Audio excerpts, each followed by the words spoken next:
Hello, hello, hello, everyone. Happy Wednesday. It's Tammy Kincaid, your public information officer, and Deputy Chief Tyler Chandler. I like how you had to think about the day of the week as well whenever I said that. It is Wednesday. How are you doing? It is Wednesday. That's good. We are progressing into this winter storm, and it keeps going for us.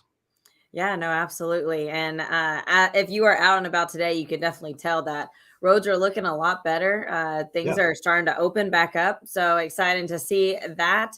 But public works crews, they are definitely still out and about, really trying to hit some roads that maybe haven't gotten as much attention the last couple of days as they were trying to get those main roads covered. And Deputy Chief, I know we have some maps that Public Works shared with us because I know a lot of people are asking about those secondary roads. When are they going to look a little bit better for them?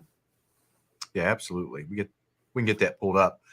Here is the maps that were sent to us by the Public Works operations teams, and it shows the different roads that are being covered by the different pieces of equipment that they have. They're running 6 different plows throughout. We just want to go over it with you so everyone has an understanding about what roads they do plow within the city.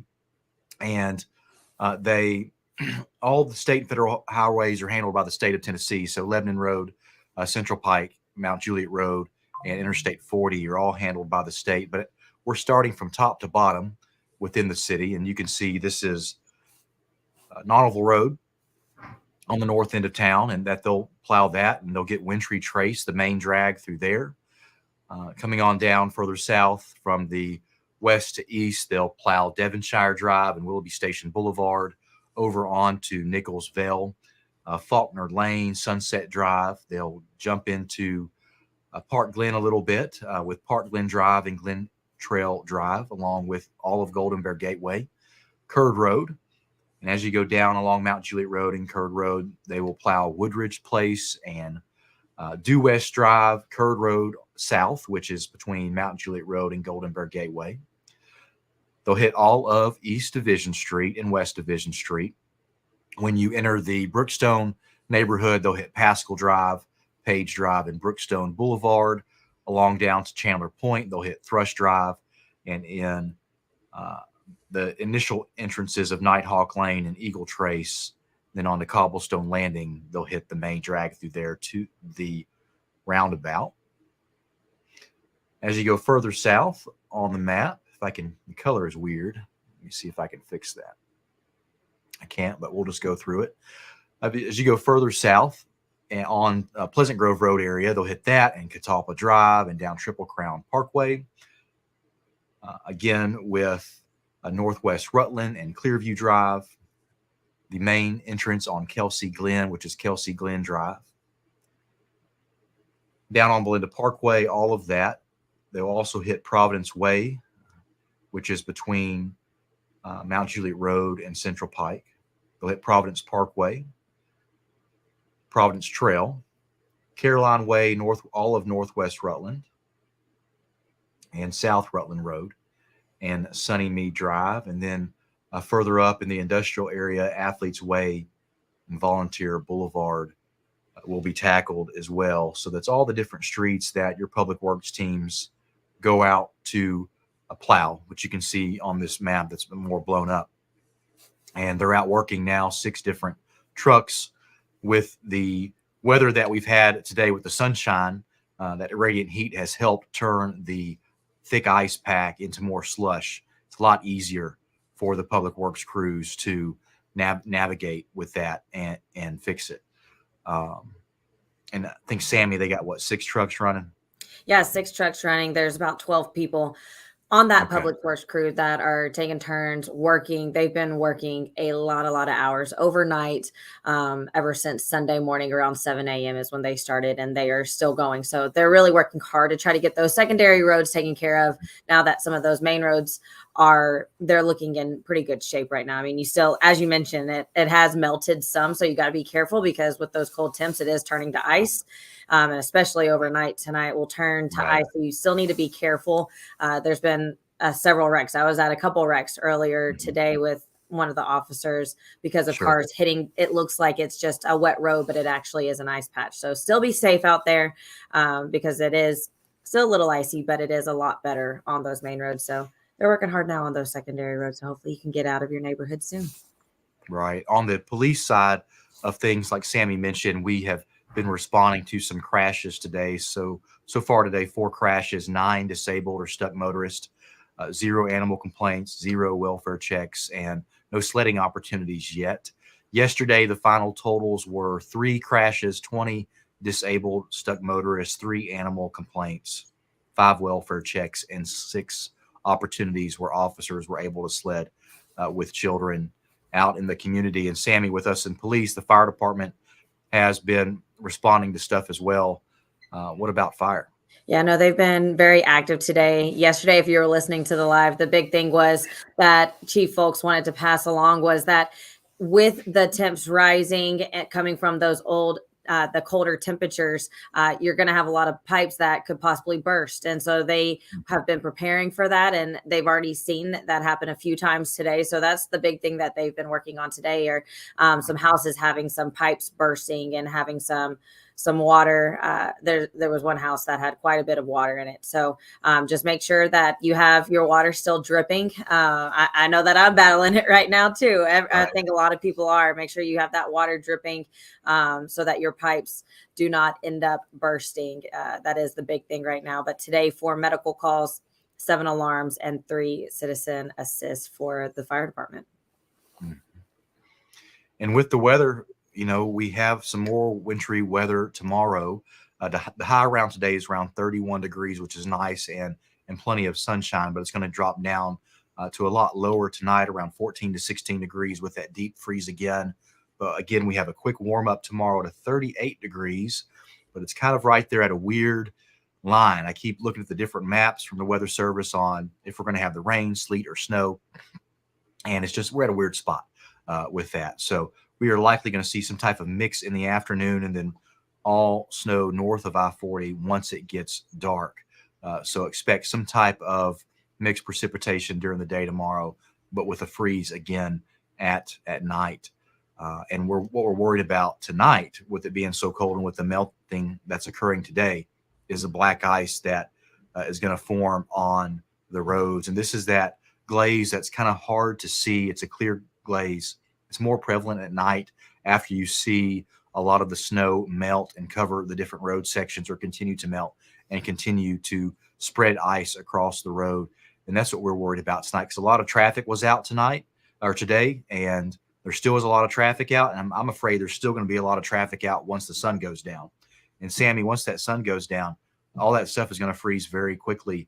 And I just worry about folks who are already out and about not preparing for it to become ice once that sun drops. It will be slick, it will be icy, and us with the police department are kind of thinking we're going to have a lot of incidents tonight. Knock on wood that we don't, but looking at our historical events that have happened, when a lot of people get out and about and then there's a change in the weather, it gets colder real quick, we typically begin to have a lot of incidents because people get stuck in it and then they try to get home at night. So if you're out and about today, just try to get home by the time it gets dark. If you don't have a vehicle that does well in the snow, and even on ice, your all-wheel drive and four-wheel drive have difficulties as well. Yeah, and the accident we were at today on Old Lebanon Dirt Road, thankfully the driver, he was okay, but his car was in some pretty bad shape. And he said, it looked like the road was fine. And when driving down it, part of Old Lebanon Dirt Road looks perfectly fine. But there are those darker spots on the road, and it is ice. And he said it completely caught him off guard. So just really be careful out there. And with the temperatures dropping, also another message from the fire department is, with those space heaters, make sure that they're at least 3 feet from everything, because they don't want something catching on fire, don't want to cause a fire in your home. And if you do have that external heating source, make sure you also have a carbon monoxide detector, so that if needed, the detector can detect, got a little tongue tied there, can detect the carbon monoxide in your home. Yeah, absolutely. Also, with safety is the snowpack on top of vehicles. We've shared some images today from previous storms that we've had back in 2015 and 2016. Those pictures on top show windshield damage, and that windshield damage is caused by snowpack on top of people's vehicles. An example we saw posted on one of the hit pages today is that bottom picture, where you see that large amount of snow still on top of your car. That is just a projectile waiting to happen. And when that car gets up to any speed, especially on the interstates, that chunk of snow is going to fly off and hit whatever is traveling behind. And that's likely other vehicles. And that's how these vehicles were hit in years past. Significant amount of damage. The car on top, there was a lady driving, and she had facial injuries because that snow and ice went through the windshield and then hit her face. So folks, if you can, please take the extra time just to clean all the snow off your vehicle so it does not come a projectile and hit the car behind you. We've had very soft snowfall, and you may think, well, that will all blow off and it's not going to be hard to impact a car behind you. But there's different elements involved here with it getting warm today and freezing again, and getting warm today and freezing again, because there's ice that forms below that soft snow where the snow was melting. And that is what becomes the heavy projectile that strikes cars behind you. And also, when your car heats up with the heat, it adds that heat to the bottom of that layer of snow and heats it up and forms ice, and heats it up and forms ice. It goes through many different cycles. And we don't want to see anyone hurt by ice flying off a car when you could just take 30 extra seconds to get all that off. We've seen people use their leaf blowers. They've turned those into snow blowers to blow it off. We've seen people use, of course, different brooms or plastic or cardboard to wipe it off the top of your car. There's different ways to make it happen. And even if I've seen some Mohawks driving down the road where they'll go and reach what they can reach, but then there's still a strip of snow on the middle of the car. You need to get that off too. That can still become a projectile. So please be safe if you get out and about, and definitely remove the snow. Big message today is we hope most of you are back home and not driving when that sun begins to go down, because what's wet will freeze. So you want to see if there's any questions? Yeah, we got a lot of bit of questions here. So have Donald, West Division from Green Hills Road to the county line is by far the worst graded road. So Donald, hopefully you'll see some improvements. Public Works teams are out there now. That is one of the roads that they're focused on today.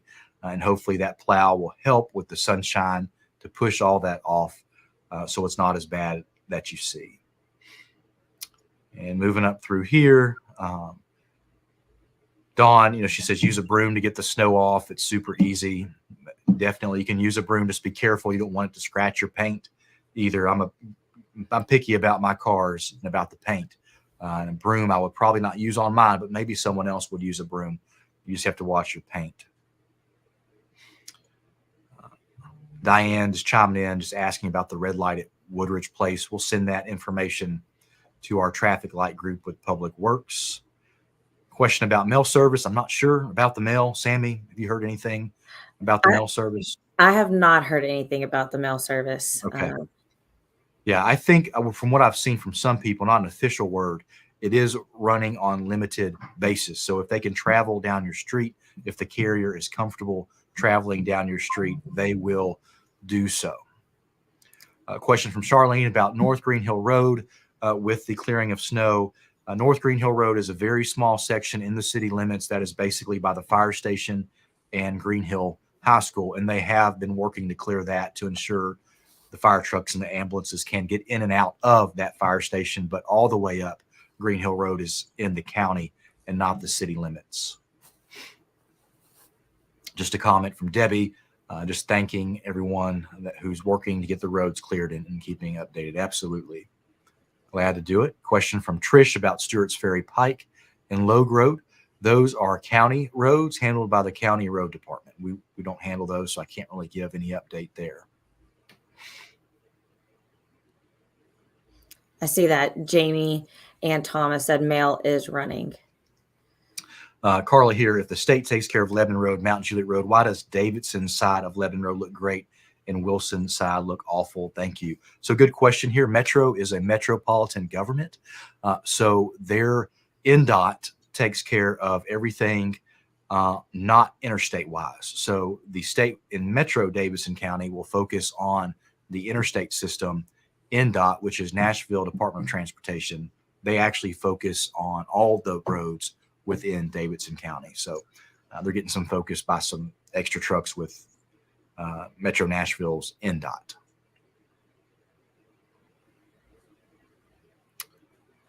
Question with plowing Grandview Drive. Grandview is a county road, so the city would not plow that. And then Rich is getting ready for work. He couldn't make it in time for the live. So, hey, Rich, we miss you. Hi, Rich. And then who's this guy? That would be my pops. That would be my dad. Awesome. Good deal. He's probably your biggest fan. Yes, he is. Yeah. He's very supportive. Awesome. Go through here, see what else we see. Vinny with will they ever get, excuse me, the side streets? And they will once these roads that we had on that map are cleared first. They're on those, what they call the secondary routes now. And if they have time, they'll begin to do a next step of main roads below those secondaries. Trish with a question. She lives on South Green Hill Road and is not in the plowing area. And the majority of South Green Hill Road is a county road. The city section is from Division Street up to Mount Vernon Estate. So a short section, and the plows are running on that short section. So it's basically Division Street, Willoughby Station entrance, Mount Vernon Estates entrance for that area.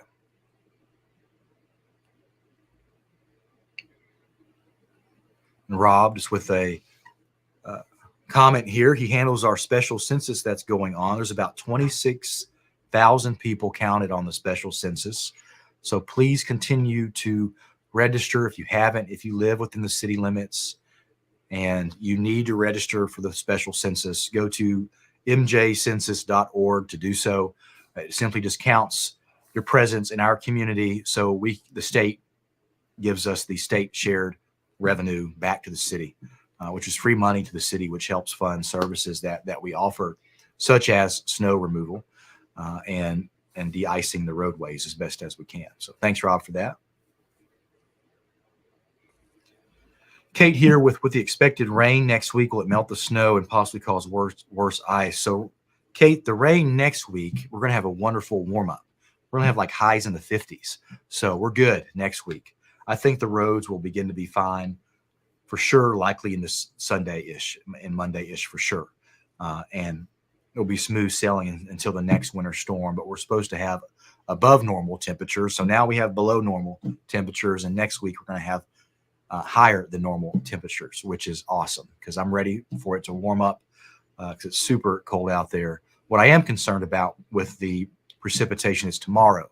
We're kind of on that line of the rain, mix, sleet, snow with the temperature gradient. And I'm worried about that because I know the road is super cold.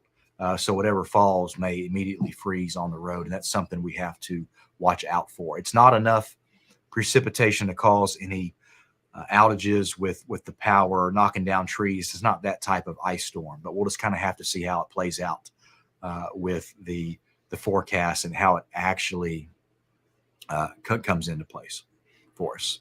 Nathan with a question. Do you ever guys go on accident alert when the weather gets bad? And Nathan, we look at that and try to determine if we need to. What we typically do when the weather gets bad is we ramp up our staff levels. So we always have staff available to respond to incidents in the community. And we've been able to respond to all the incidents that have occurred since this winter storm. And we actually have not had to call any extra staff in, which is good. We hope it stays that way for us into tonight and to tomorrow. But if it ever gets to a situation where we can't respond to crashes, we have to hold for more priority incidents, then we would go on something called an accident alert. But we've never had to. Thankfully, we have wonderful resources within our community. We are a police department that is nearly fully staffed. We have 2 openings right now for the retirement of Chief Hambrick, and we have an officer moving to Florida to be closer to family. So that's our 2 openings. So we stay staffed very well where we don't have to do things like that. We can still be readily available to respond to incidents, but also be proactive in our community where our officers are always working hard to keep the crime out of our city so our city remains a safe place to live. And Nicole just filled out the census for her family of 5. So 26,005 people now counted within the city of Mount Juliet. So awesome. And that's fantastic because every person that does the census, that's $172 per person. So awesome. That's a huge help, Nicole. Yeah, in the state or the city gets that money from the state every year. Yeah. So it adds I up. did also get word. We've been talking about local businesses and how they have had to have been closed for a few days now. And so if you are staying home, I got word about another deal that is going on right now. And Cool. it's with Beckwith Soap. And it's the Snow Day sale. Enjoy 15% off of online only with the code SNOWDAY15 from January 16th through the 21st. So another local business offering a snow day sale that you can take advantage of if you're sitting at home, don't know what to do. If you're like me, you're online shopping. There you go. Spending that money. Spend it local. Yep. And I think Amazon gets most of my stuff. It's not the local that I should be shopping, but I feel like there's an Amazon person arriving at my house every day. But good deal, folks. Let's see what other questions we got. I think I saw one more that we needed to get to. Let's see. Something about Golden Bear Gateway from Cheryl. And Cheryl, Golden Bear Gateway, it is looking pretty good. So you should be fine if you have to get out on Golden Bear Gateway. Just be careful. Of course, black ice will form tonight. And, Golden Bear Gateway may be clear, but the other roads you have to travel on may not be clear. And also, thank you, Keith. I just saw your comment. Yep, there you go. What a way to welcome you here. Just throw you right into the mix. Hey, I'm happy to help serve my hometown.